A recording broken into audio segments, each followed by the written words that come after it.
बहुत समय पहले की बात है। एक गहरे जंगल के किनारे एक छोटा सा गांव बसा था। उस गांव में एक भोला भाला व्यक्ति रहता था जिसका नाम था सोमदत्त। सोमदत्त के पास न तो धन था, न विद्या और न ही सांसारिक चतुरता। उसके पास अगर कुछ था तो वो था भगवान शिव पर एक अटूट निश्चल विश्वास। वो हर दिन महादेव के एक पुराने मंदिर में जाता जहां शिवलिंग पर धूल जमी रहती थी।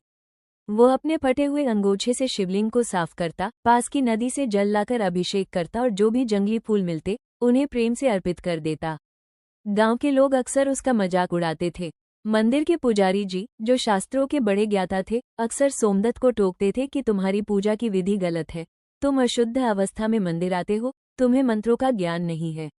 लेकिन सोमदत्त बस मुस्कुरा देता और कहता, महाराज, मुझे मंत्र तो नहीं आते, बस इतना जानता हूँ कि यह मेरे पिता है और पिता अपने बच्चे की तुतली भाषा भी समझ लेते हैं। एक बार उस क्षेत्र में भयंकर अकाल पड़ा।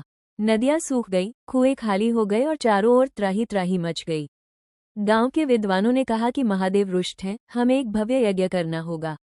बहुत बड़ा आयोजन हुआ, कीमती घी, मेवे और सामग्रियां अग्नि में आहूत की जाने लगी। लेकिन आकाश में बादल की एक बूंद भी नहीं दिखी। सोमदत्त एक कोने में खड़ा सब देख रहा था।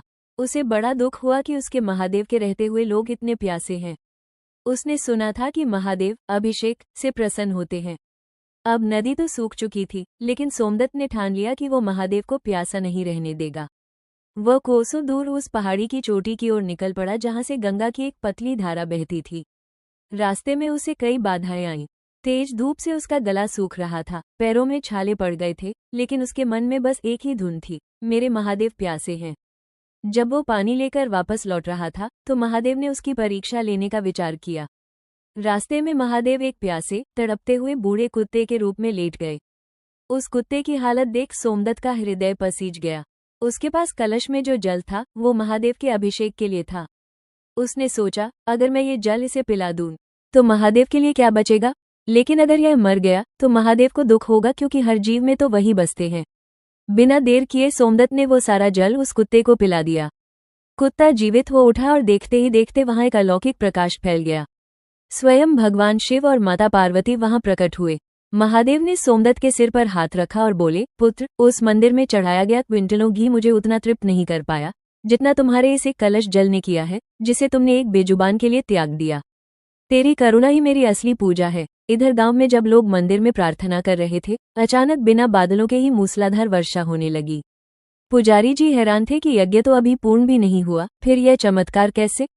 तभी उन्होंने देखा कि सोमदत्त महादेव की गोद में सिर रखे हुए मंदिर की ओर आ रहा है और स्वयं महादेव उसके पीछे पीछे चले आ रहे हैं। महादेव ने गांव वालों को सीख दी कि पूजा ऊंचे स्वरों में मंत्र पढ़ने या कीमती वस्तुएं चढ़ाने का नाम नहीं है। पूजा तो उस भाव का नाम है जिसमें दूसरे का दुख देखकर आपका हृदय पिघल जाए।